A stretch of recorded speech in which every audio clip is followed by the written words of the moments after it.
So hey guys, welcome back to critics anime. इस episode में हम बोरुटो के एपिसोड नंबर 180 तक सारे एपिसोड कवर करने वाले हैं। I mean 160 to 180। इस दौरान 20 एपिसोड्स बोरुटो के आते हैं, सो वो सारे एनीमे कैनन एपिसोड है। एंड उसी के बाद बोरुटो 180 एपिसोड के बाद मांगा कैनन स्टार्ट होने वाली है, तो it is very exciting. That's why मैं एक ही वीडियो में 20 एपिसोड के मेन पॉइंट्स एक्सप्लेन करने की कोशिश कर रहा हूँ। सो आपको बहुत हद तक आइडिया आ जाएगी कि 20 एपिसोड्स में क्या हुआ था। So let's get started to know something exciting.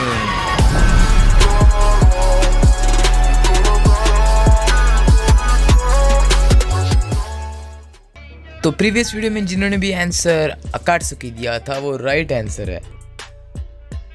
पिछले एपिसोड में बटलर बेहोश हो गया था क्योंकि उसके अंदर बहुत हाशिरामा सेल हो गए थे, बट मित्सुकी के एंटीबॉडीज की वजह से वो ठीक हो जाता है।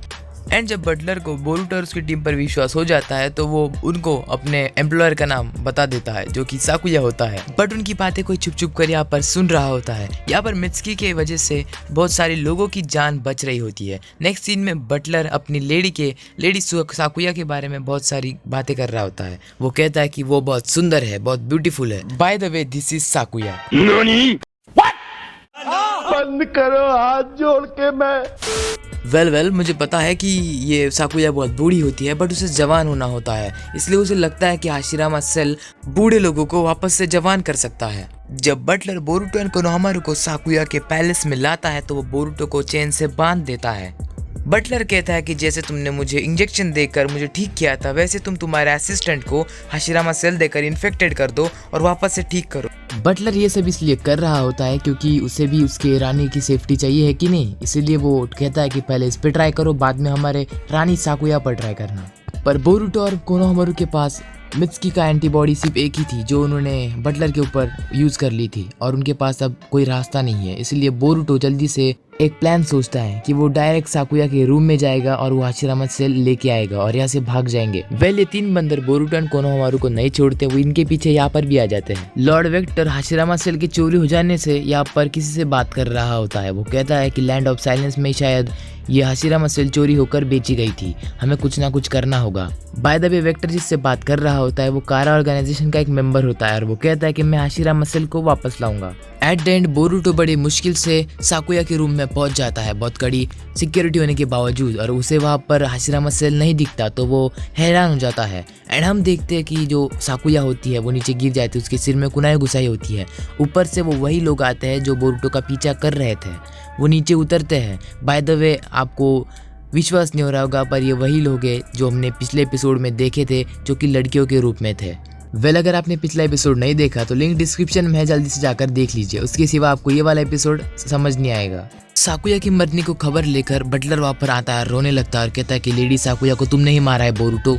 बट ये शब्द बटलर के लास्ट शब्द होते हैं क्योंकि इस बंदे ने बटलर को भी मार दिया होता है। अब कोनोहामारू भी बोरुटो के पास आता है, बोरुटो से सारी बात बताता है। बाहर हम देखते हैं कि ये लोग बहुत सारे लोगों को मार रहे होते हैं। बोरुटो बाहर जाने की कोशिश करता है बट बाहर नहीं जा पाता। कोनोहामारू देखता है कि जो लोगों को मारा गया है वो इस कुनाई से मारा गया है जिसके ऊपर पॉइजन है, और इतने कम टाइम में बोरुटो एंड कोनोहामारू पर बोली लग जाती है कि जो भी इन्हें मारेगा उन्हें बहुत सारा पैसा मिलेगा। इसके लिए लैंड ऑफ साइलेंस के लोग बोरुटो और कोनोहामारू के जान के पीछे पड़ जाते हैं। बड़े मुश्किल से वो वहाँ से बचकर निकलते हैं। देन कोनोहामारू उसी ट्रेडर के पास जाता है जहाँ पर वो सबसे पहले गया था, एंड उन लोगों के बारे में पूछने लगता है जिन लोगों ने साकुया एंड बटलर को मारा है। बट ट्रेडर कहता है कि असली किरिसाकी को मेरे लोगों ने एक ट्री के पास देखा है, मतलब तुम वो नहीं हो, तुम वही लीफ शिनोबी हो जिस पर बहुत सारे पैसा लगा है। कोनोहामारू जिस काम के लिए गया था वो तो उसे नहीं मिला, वो एक जाल में फंस गया था। बट एन वक्त पर साकुरा सारदा वहाँ पर आती है एंड कोनोहामारू को वहाँ से बचा लेती है। अब बोरुटो की सारी टीम एक बड़े से जहाज पर चली जाती है, मतलब हवा में उड़ने वाला जहाज, जो कि बोरुटो का ही प्लान था आखिर में। देन हम देखते हैं कि जो लैंड ऑफ साइलेंस के लोग होते हैं वो तो उन्हें छोड़ते नहीं, उन्हें पैसा चाहिए होता है, इसीलिए वो बोरुटो के जो जहाज होता है उस पर हमला कर देते हैं। जहाज में ब्लास्ट होता है, बोरुटो की टीम सब नीचे गिर जाते हैं, बट वो एन वक्त पर कूदने की वजह से बच जाते हैं। अब लैंड ऑफ साइलेंस के सारे लोग बोरुटो और उसकी टीम को मारने के लिए उन पर घेरा बना देते हैं। स्मोक बॉम्ब की वजह से बोरुटो बच जाता है एंड देन हम देखते हैं कि वो एक टनल के जरिए नीचे जाते हैं और उनका एक बच्चा होता है, वो उनकी हेल्प करता है। वहाँ पर मित्सुकी भी आ जाता है। मित्सुकी कहता है जिस बच्ची कि मेरी वजह से जान बची थी वो इस लड़के की बहन है और उसी के जरिए मैं यहाँ पर आ चुका हूँ और ये दोनों ये भाई बहन है जिसकी मैं बात कर रहा हूँ, सो कंफ्यूज मत होना। अच्छा, अब समहाउ बोरुटो की टीम वहाँ से प्लानिंग करके उस जगह से बाहर निकल पाती है और उन्हें हाशिरामा सेल ढूंढना होता है, थैंक्स उस बच्चे का जिसने उनकी हेल्प की। बट वहाँ से कुशिनोबी आते हैं और उन्हें लगता है कि बोरुटो की टीम ने इस साकुया को मारा है और कोनोहामारू उस शिनोबी का दोस्त निकलता है। वो कोनोहामारू से पूछता है कि तुमने ही साकुया को किल करके हाशिरामा सेल चोरी किया है। कोनोहामारू कहता है कि नहीं, ये सब झूठ है, ये सब कुछ लोगों ने किया है, हमारे फंसाने की ट्राई की है, ये देखो ये है उनका हथियार जिसपे पॉइजन लगा था। बाय द वे बाद में उनको समझ जाता है कि ऐसे पॉइजन सिर्फ लैंड ऑफ हेज के शिनोबी ही कर सकते हैं। यहाँ पर जो साकुया का महल होता है उसमें साकुया के मरने के बाद लोग आकर वहाँ का सारा खजाना लूट रहे होते हैं। तभी एंट्री होती है दीपा की, जो कारा ऑर्गेनाइजेशन का मेंबर होता है, उसका नाम मैंने आपको बताया नहीं था, सॉरी। वो सब लोगों से सारे हाशिरामा सेल की इन्फॉर्मेशन ले लेता है एंड बोरुटो और उसकी टीम को ढूंढने के लिए निकल पड़ता है। वो बोरुटो की टीम को पकड़ने के लिए कामयाब हो जाता है, बट हम देखते हैं कि जो उनके साथ में शिनोबी थे वो कहते हैं कि तुम आगे बढ़ो, हम इससे निपट लेंगे, और बोरुटो की टीम आगे बढ़ जाती है। देन बोरुटो की टीम को ये बंदा मिलता है जो कि लैंड ऑफ हेज का होता है और उसके भाई के पास हाशिरामा सेल होते हैं और वो बोरुटो की टीम को यहीं पे रोकना चाहता था ताकि उसका भाई लैंड ऑफ हेज में जाकर वो हाशिरामा सेल वहाँ पर दे दे। जैसे कि एपिसोड का नाम ही है the forbidden jutsu of death, वो ये आदमी करता है। उसके बाद वो कहता है कि अब तुम सब मर जाओगे और मेरा भाई उस हाशिरामा सेल को लेकर लैंड ऑफ हेज चला जाएगा। उस जुत्सु में एक बैरियर बन जाता है और वो जो ये जुत्सु करता है उसकी जान के बदले एक मॉन्स्टर वहाँ पर आ जाता है। वो मॉन्स्टर दूसरों का चक्रा लेने में बहुत माहिर होता है, बट बोरुटो की टीम इतनी स्ट्रांग होती है कि वो उसे ऐसा करने नहीं देती। देन मुजीनो उस मॉन्स्टर को अपने सिर के ऊपर उठा लेता है। बोरुटो की team means Boruto and Konohamaru दोनों भी उसके जो बीच में जो क्रिस्टल होता है उस मॉन्स्टर के क्रिस्टल पर रसेंगन दे देते हैं, जिससे वो क्रिस्टल टूट जाता है और मॉन्स्टर मर जाता है। साथ ही साथ जो बैरियर होता है वो भी हट जाता है। अगले सीन में जो दीपा होता है मीन्स कारा ऑर्गेनाइजेशन का एक मेंबर, वो बोरुटो के साथ ही टीम वाले शिनोबियो से लड़ रहा होता है। दो शिनोबी डर के मारे बता देते हैं कि बोरुटो की टीम कहाँ पर है। देन दीपा उन दोनों को मार देता है, तीसरे वाले को भी मारता है बट वो मरता नहीं। अब लैंड ऑफ हेज के जो दो निंजा बचे होते हैं उनमें से एक बंदा बोरुटो की टीम को रोकने के लिए पीछे रुकता है और अपना फिर से जो डेथ वाला जुत्सु है वो करता है, जिसमें वो खुद की जान देकर बोरुटो की टीम की भी जान दे देगा। इसलिए वो उनको एक ऐसे दलदल में फंसाता है कि मतलब वो भी मर जाएगा और बोरुटो की टीम भी मर जाएगी। इसी दौरान वो अपने मकसद के बारे में बताता है कि लैंड ऑफ हेज ने उन्हें अडॉप्ट किया था। वो बेचारे अनाथ बच्चे थे वो चारों भी, बट लैंड ऑफ हेज ने उनके लिए जो किया था वो कभी भूल नहीं सकते। इसीलिए जब लैंड ऑफ हेज को हाशिरामा सेल की ज़रूरत है तो हम पीछे नहीं हटेंगे। अब जब उसकी पकड़ ढीली होने लगती है तो कोनोहामारू और बाकी सब छूटने लगते हैं, उसका जुत्सु ढीला पड़ने लगता है। सब बच के निकलने वाले होते हैं बट बोरुटो कहता है हमें इसे बचाना होगा, नहीं तो ये मर जाएगा दलदल में डूबकर। अब देखो बोरुटो के अंदर इतनी सिंपैथी होती है कि वो उसको बचाने की कोशिश करता है।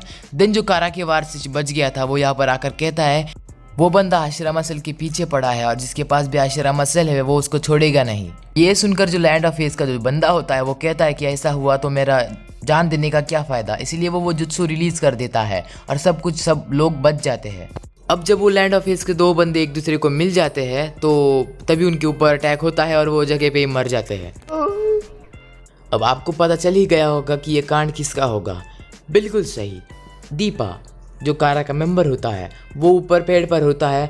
कोनोहामारू उसके ऊपर फायरबॉल जुत्सु करता है बट वो इतना पावरफुल होता है कि उसे कुछ होता ही नहीं है। अब वेक्टर भी वहाँ पर आ जाता है अपनी टूटी हुई टांग लेकर। बाय द वे वो भी एक कारा का मेंबर होता है एंड उससे मुजीनो लड़ने लगता है। साथ ही साथ दीपा पर जो बोरुटो रसेंगन करता है उसका दीपा पर कोई इफेक्ट नहीं होता। लास्ट में हम देखते हैं कि जो लैंड ऑफ हेज का बंदा होता है वो मरता नहीं है, वो थोड़ा सा जिंदा होता है, मतलब मरने से पहले थोड़ा सा जिंदा नहीं होता क्या, वैसा कुछ भी टीम 7 भी बहुत वीक हो जाती है। बोरुटो रसेंगन देने की ट्राई करता है बट आपको पता है दीपा को फिर से कुछ नहीं होता। वो कहता है कि इससे तो मुझे गुदगुदी हो रही है। बोरुटो का मुंह खुला का खुला नहीं रहता पर बंद का बंद भी नहीं रहता। वो चौंक जाता है कि रसेंगन से इसको कुछ हुआ क्यों नहीं। देन हम देखते हैं कि दीपा अपने एक उंगली से बोरुटो को बहुत दूर फेंक देता है। लैंड ऑफ हेज का जो बंदा वो हाशिरामा सेल दिखाकर कहता है कि अब तुम भी मरोगे मैं भी मरूंगा बट मैं लैंड ऑफ हेज को यह हाशिरामा सेल देखे ही रहूंगा। वो अपना जुत्सु करता है और वहाँ पर बहुत बड़ा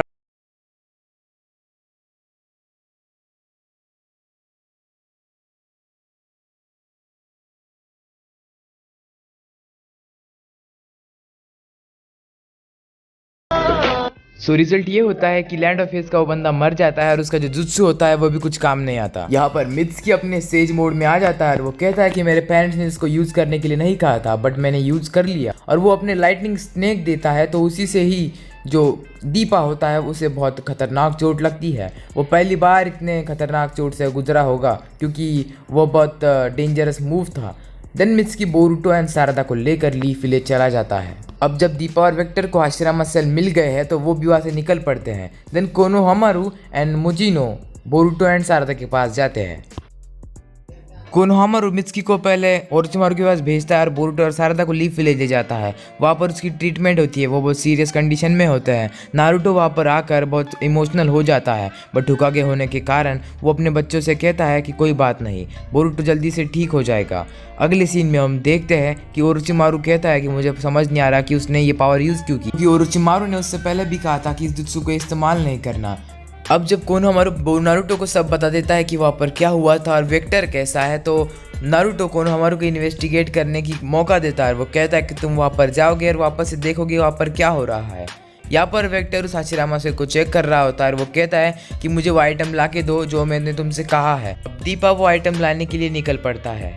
कोनोहामारू मुजिनो को अपने साथ ले जाता है वेक्टर के लैब में रिसर्च करने के लिए। बोरुटो यहाँ पर सारदा के साथ होता है। वो रिकवर हो जाते तो उनकी ट्रेनिंग होती है। बोरुटो काकाशी सेंसे के पास जाता है ताकि वो उसे रसेंगन सिखा सके, means giant Rasengan. But as you know कि जायंट रसेंगन के लिए मैसू चकरा रखता है तो यही काकाशी सेंसे बोरुटो को बताते हैं। सास्के अपनी बेटी को शारिंगन का इम्पोर्टेंस बताता है और उसके साथ ट्रेनिंग करता है।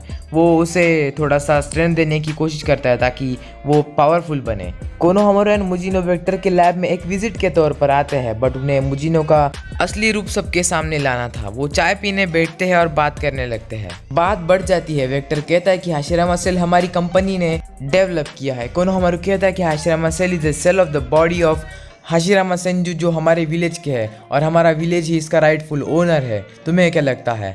मुजिनो कहता है कि यार ये तो चोर है साला बूढ़ा खुसट गई का। कोनोहामारू कहता है कि वेक्टर हमें हमारा हाशिरामा सेल दे दो बट वेक्टर कहता है अब नहीं मानेंगे। इसलिए कोनोहामारू और मुजिनो वापस से अपने विलेज चले जाते हैं। आई मीन चले नहीं जाते, सबको लगता है बट वो इसी वेक्टर के लैब में छुपे रहते हैं। बोरुटो विंड स्टाइल को रासेंगन के साथ मिलाकर एक विंड स्टाइल रासेंगन बनाता है और वो उसको सीखने के बाद सो जाता है। काकाशी सेंसे को बहुत खुशी होती है कि वो उसने इतना अच्छा काम किया। अब सिकाडाई को लैंड ऑफ सैंड के साथ एक जॉइंट मिशन होता है जो कि शिंकी की टीम होती है। उन्हें एक पपेट लाना होता है जो कि उराशिकी ने यूज़ किया था बोरुटो के साथ फाइट करने के लिए बट रास्ते में उन्हें दीपा मिलता है और उन्हें पता नहीं होता कि दीपा कौन है। देन हम देखते हैं कि वो शिंकी के पास जाते हैं एंड जब वो पपेट ढूंढते हैं तो वहाँ पर दीपा आता है और कहता है कि जल्दी से मुझे वो पपेट दे दो नहीं तो मैं तुम्हें मार डालूंगा। देन हम देखते हैं कि वो पपेट नहीं देते, तभी वो उन पर अटैक कर देता है। शिंकी बाकी सबको बचा लेता है बट दीपा का अटैक बहुत खतरनाक होता है इसीलिए शिंकी और बाकी सब भी नीचे गिर जाते हैं। दीपा उस पपेट को लेकर आगे बढ़ने लगता है बट शिंकी थोड़ी हार मानने वाला है। वो अपने आयरन सैंड से दीपा पर अटैक करता है जिससे दीपा के हाथ में एक पपेट नीचे गिर जाता है और वो डिस्ट्रॉय हो जाता है। सिकाडाई को शक होता है इसलिए वो कहता है कि मुझे वो आदमी मिला था, शायद उसी ने ही बोरुटो एंड सारदा से लड़ाई की होगी इसलिए बोरुटो एंड सारदा इतने इंजर्ड है। काकाशी मोरिनो को बुलाता है। मोरिनो कहते हैं कि तुम मुझे ऐसे ही टाइम पे बुलाते हो जब कुछ खतरनाक काम करना होता है। काकाशी सेंसे कहते हैं कि अरे इस बार कोई टेंशन मत लो, मैं तुम्हें बताता हूँ। तो मोरिनो कहता है कि चलो ठीक है बताओ क्या बात है। अगले सीन में हम देखते हैं कि बोरुटो काकाशी के पास आता है, कहता है कि मैंने मेरी ट्रेनिंग कर ली है, अब तुम्हें दिखाना चाहता हूँ। दिन काकाशी बोरुटो को पुलिस ऑफिसर के एक मतलब फाइटिंग फैसिलिटी के एक बड़ी सी रूम में लाता है, जिसमें वो एक बंदे से बोरुटो को लड़ाता है। एंड देखो वो बंदा भी कौन होता है, शोजोजी, जो कि एक क्रिमिनल होता है। काकाई सेंसेई कहते हैं कि चलो दिखाओ अब तुम्हारा ट्रेनिंग का रिजल्ट जो तुम्हें मुझे बताने वाले थे। अब बोरुटो के सामने शोजोजी होता है और बोरुटो को अपना रसेंगन प्रूव करना होता है। वो अपना वैनिशिंग रसेंगन विंस्टर रसेंगन शोजोजी को देता है, बट शोजोजी के पास अच्छी डिफेंस स्किल होती है, इसलिए वो उससे बच जाता है। बट बोरुटो के दिमाग में एक आइडिया आता है, वो अपने रसेंगन को बड़ा ना करते हुए उसको कंप्रेस कर देता है। एंड जब वो उस कंप्रेस किए हुए रसेंगन को शोजोजी के शील्ड पर देता है, जिससे उसकी शील्ड टूट कर शोजोजी का ये हाल हो जाता है। हम यहाँ पर कह सकते हैं कि बोरुटो का कैरेक्टर डेवलपमेंट हो रहा है। सारादा साकुरा के साथ ट्रेनिंग कर रही होती है और उससे फाइट कर रही होती है। इसी दौरान उसे अपने शारिंगन का प्रॉपर यूज़ करना आ जाता है, जिससे वो अपने मॉम का मीन्स साकुरा का जो जुत्सु होता है जो मूव होता है उसे कॉपी कर लेती है और उसी को ही दे देती है। इस चीज़ से सास्के बहुत इम्प्रेस होता है। वो अपने सारदा को बताता है कि बेटा तुमने अच्छा काम किया, तुमने अपने शारिंगन से तुम्हारे मॉम का मूव कॉपी करके उसी को ही दे डाला। अगला सीन ओरोचिमारू की लैब का होता है, जहाँ पर ओरोचिमारू और लोग हाशिरामा सेल के बारे में बात कर रहे होते हैं। वो ओरोचिमारू कहता है कि मैंने कुछ हाशिरामा सेल्स ले लिए थे उस टाइम और रिट्रीव भी कर लिए थे, बट ओरोचिमारू को ये नहीं पता होता कि उस सेल्स को किसने चुराया है। देन हमें दीपा की एंट्री दिखाती है वेक्टर के पास। वेक्टर कहता है कि अब कोई गड़बड़ी मत करना, क्योंकि ये हमारे एक्सपेरिमेंट का लास्ट स्टेज है। ये सब कोनोहामारू छुप छुप कर सुन रहा होता है।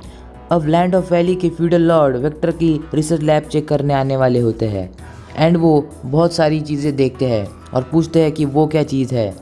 देन वहाँ पर वेक्टर पूछता है कि हमारे यहाँ पर जितनी भी चीज़ें हैं वो सब बहुत इंपॉर्टेंट है। अगर मैं मेरे रिसर्च में कामयाब हो गया तो मैं कौन सी भी डिसीज़ या कौन सी बीमारी ठीक कर सकता हूँ। पर उस लैब में जितनी भी दवाइयाँ दिखाई देती होती है वो सब नकली होती है, क्योंकि जो फ्यूडल लॉर्ड होते हैं लैंड ऑफ वैली के वो गेंजुत्सु में होते हैं। जब वो गेंजुत्सु से निकलते हैं तो उन्हें दिखाई देता है कि वहाँ पर लोगों को बंद करके रखा हुआ है, उन पे रिसर्च चल रही है। एंड ये सब देखकर वेक्टर कहता है कि अभी किसने ये गेंजुत्सु छुड़ाया। देन वो एक बटन दबाता है, जिसके बाद हम देखते हैं कि कोनोहामारू वहाँ पर आता है, क्योंकि उसने ही वो गेंजुत्सु छुड़ाया था। देन हम देखते हैं कि ऊपर से कुछ रस्सी आती है, जो रस्सियाँ चाकरा एब्जॉर्ब कर सकती थी। देन कुछ लोग भी आते हैं जो जिन पर एक्सपेरिमेंट किया था और वो बेकाबू होकर सब पर अटैक कर रहे थे। देन हम देखते हैं कि जो मुजिनो होता है उसके ऊपर भी अटैक हो जाता है, और ये जो डिवाइन ट्री होता है उसके लिए ही ये सब फाइट चल रही होती है। देन बोरुटो भी कोनोहामारू के पास आ जाता है। वो जगह ठीक ना होने के कारण सारादा और बोरुटो नीचे के फ्लोर पर जाकर गिरते हैं, जहाँ पर उनकी मुलाकात दीपा से होती है। और दीपा कहता है कि राइट टाइम पे आ गए, अब देखो तुम्हें कैसे मारता हूँ। हम देखते हैं कि बाहर मुजिनो भाग रहा होता है, तभी ये काली लड़की बीच में आती है और कहती है मैं तुम्हें यहाँ से भागने नहीं दूंगी। बट उनके सामने दो लोग आते हैं, एक छोटा लोग आदमी होता है और एक बड़ा, और दोनों ने मास्क पहना होता है। देन हम देखते हैं कि वो आगे का आदमी उस लड़की को गायब ही कर देता है। मुजिनो ये देखकर घबरा जाता है और पूछता है कि अरे ये कौन है। देन वो आदमी जब अपना मास्क उतारता है तो वो ओरोचिमारू होता है। देन हम देखते हैं कि ओरोचिमारू उस लैब के अंदर जाता है, जहाँ पर कोनोहामारू वेक्टर से फाइट कर रहा है। कोनोहामारू जब ओरोचिमारू को देखता है तो वो भी बहुत हैरान हो जाता है। ओरोचिमारू कहता है कि मैं तुम्हें बचाने के लिए नहीं आया, मैं अपने हाशिरामा सेल्स लेने आया हूँ। वेक्टर कहता है घर का है क्या, निकल, नहीं मिलेगा, कुछ भी कर ले। देन ओरोचिमारू अपना एक बड़ा सा स्नेक समन करता है, जो स्नेक सीधा जाकर वेक्टर का सिर खा लेता है। वेक्टर बिना सिर का नीचे गिरा होता है, बट अचानक उसका सिर वापस आ जाता है, क्योंकि ही नोज रीजनरेशन टेक्निक, वही टेक्निक जो ओरोचिमारू को भी पता है, इसलिए उसका हाथ भी कट गया तो उसका हाथ वापस आ जाएगा। ऐसी उनके पास टेक्निक होती है। देन हम देखते हैं कि बोरुटो के पास मित्सुकी आ जाता है। ये देखकर बोरुटो बहुत खुश होता है, बट अचानक से बोरुटो के ऊपर जानलेवा अटैक होता है, जिससे बोरुटो मर भी सकता था। एंड वो अटैक दीपा करता है। अब बोरुटो बहुत मरने की कंडीशन में होने से पहले ही सारदा बीच में आती है। वो बहुत इमोशनल हो जाती है, क्योंकि बोरुटो मरने वाला था। इसके वजह से उसके टू टोमोई शारिंगन आ जाते हैं। ये डिवाइन ट्री का फ्रूट लेने के लिए वेक्टर ऊपर जाता है। उसको लगता है इस डिवाइन ट्री का फ्रूट लेकर वो बहुत अजीब सा एक्सपेरिमेंट करेगा, बट ऊपर जाकर वो डिवाइन ट्री ही उसे पकड़ लेता है, क्योंकि डिवाइन ट्री को कोई इंसान हैंडल नहीं कर सकता। यहाँ पर दूसरे सीन में बोरुटो दीपा के साथ लड़ रहा होता है। वो अपना रासेंगन यूज़ करता है और बहुत दूर जाकर खड़ा हो जाता है। उसका हाथ बहुत दर्द करता है। अगर वो वापस से रासेंगन करेगा तो बहुत मुश्किल होगी। दीपा एक अजीब से स्ट्रक्चर में चेंज हो जाता है। यहाँ पर हम देखते हैं कि डिवाइन ट्री को ओरोचिमारू एक बैरियर के अंदर डालकर पूरा जला देता है, जिससे उसका नामो निशान मिट जाता है। अगले सीन में हम देखते हैं कि बोरुटो फिर से एक बार रासेंगन बनाता है क्योंकि मित्सुकी एंड सारदा इंजर्ड होते हैं। देन बोरुटो आगे भागता है और वहाँ से दीपा भी आता है, बट जब बोरुटो रासेंगन देता है तो मित्सुकी एंड सारदा भी पीछे से उसकी हेल्प करने के लिए आ जाते हैं एंड वो सब दीपा का कुछ ये हाल करते हैं। ऐसा सब होने के बाद हम देखते हैं कि तीनों भी बहुत इंजर्ड होते हैं। वो जल्दी से उस बिल्डिंग के बाहर भागते हैं क्योंकि वो बिल्डिंग तबाह हो जाती है पूरी तरह से एंड इसी तरह से विक्टर एंड दीपा का नामो निशान मिट जाता है। ओरोचिमारू जाता है और कहता है कि मित्सुकी का ध्यान रखना। देन हम देखते हैं कि लीफ विलेज में कोनोहामारू एंड जो मुजिनोर होता है वो Lord 6th and Lord 5th को सारी इन्फॉर्मेशन बताते हैं कि जो वहाँ पर हुआ था। उसके बाद हम देखते हैं कि साई जो कि अनबू के साथ इन्वेस्टिगेशन कर रहा था वो कहता है कि उसने वेक्टर के सारी सीक्रेट प्लेसेस का पता लगा लिया है, उसमें से उनको ये सारी सिंबल्स मिले जो कि बहुत अजीब तरह से है। वेक्टर जो कि मरा नहीं होता वो अपने रीजनरेशन जुत्सु से वापस ठीक हो जाता है। वो एक एयरक्राफ्ट बनाता है जो कि वो कहता है कि इसे मैं बहुत इंपॉर्टेंट टाइम आने पर यूज़ करूँगा। उसका जो रीजनरेशन पावर होती है वो भी ख़त्म होने को आती है। देन वो एक पोर्टल के ज़रिए दूसरे डायमेंशन पता नहीं किसमें पर वो ट्रैवल करता है तो एक जगह दिखाई जाती है जिसमें वो जाता है। वहाँ पर एक बंदा चाय पी रहा होता है बहुत मज़े से। उसका नाम अमाडो होता है। वो भी एक साइंटिस्ट होता है बिल्कुल वेक्टर की तरह। वो वेक्टर को देखता है। हम तो वेक्टर बहुत तेज़ी से नीचे गिर जाता है। ये देखकर जो अमाडो होता है वो वेक्टर को एक बेड पर सुलाता है और उसको चेक करता है। देन ये समझ में आता है कि वेक्टर कोमा में चला गया है। देन अमाडो को एक कॉल आता है जो कि डेल्टा की तरफ से होता है जो खुद एक कारा ऑर्गेनाइजेशन की मेंबर है।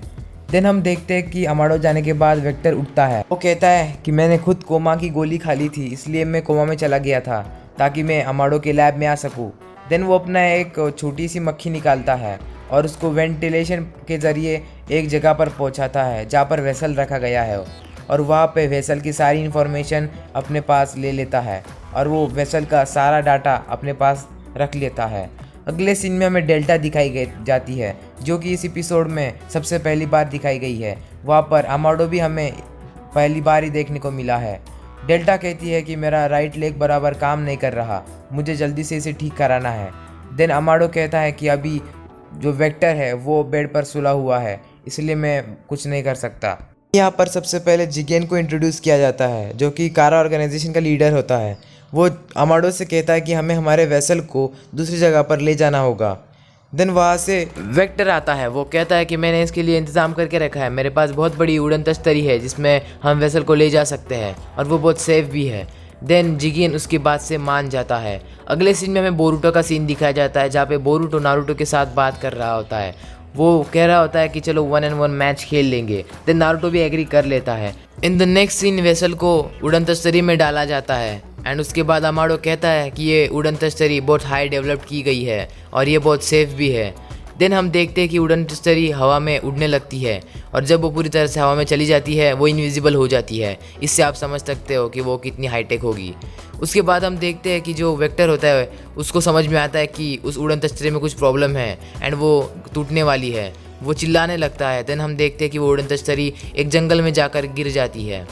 अगले सीन में हमें दिखाया जाता है कि जो नारुतो होता है वो किसकी तो भी राह देख रहा होता है। देन वहाँ से कटासकी आता है और कहता है कि मेरा एक्सपेरिमेंट काम कर गया, देखो मैंने लाया है ये साइंटिफिक निंजा हैंड। अगर आप इसको यूज़ करें तो ये बहुत अच्छा होगा क्योंकि मैंने इसे बहुत बेहतरीन तरीके से बनाया है एंड इससे हम कोई भी जुत्सु एब्जॉर्ब कर सकते हो। मैं चाहता हूँ कि लॉर्ड 7th आप इसे सबसे पहले ट्राई करके देखें। इसके साथ ये सारे 20 एपिसोड्स ख़त्म हो जाते हैं। तो देखो गाइस यार वीडियो बनाने में ना यार बहुत मेहनत लगी है तो यार इस मेहनत का फल भी मुझे दे दो यार। तो इसके लिए प्लीज़ चैनल को सब्सक्राइब कर दो और एक कमेंट कर दो यार कि आपको वीडियो कैसी लगी। आप कमेंट नहीं करते यार, प्लीज़ कमेंट करके तो देखो, मज़ा आएगा। सो वेल गाइस अगले जो एपिसोड्स आने वाले ना यार वो बहुत ओपी होने वाले हैं। तो यार stay tune with critics anime क्योंकि आगे हम बहुत मज़ा करने वाले हैं। तो लेट्स सी आगे क्या। सो हमारा डिस्कॉर्ड सर्वर बना हुआ है यार, अगर जिसको पता नहीं तो जल्दी से डिस्क्रिप्शन में जाओ, लिंक पे क्लिक करो यार, डिस्कॉर्ड सर्वर ज्वाइन कर लो यार। चलो बातें करेंगे, मज़े करेंगे यार, जल्दी से आ जाओ।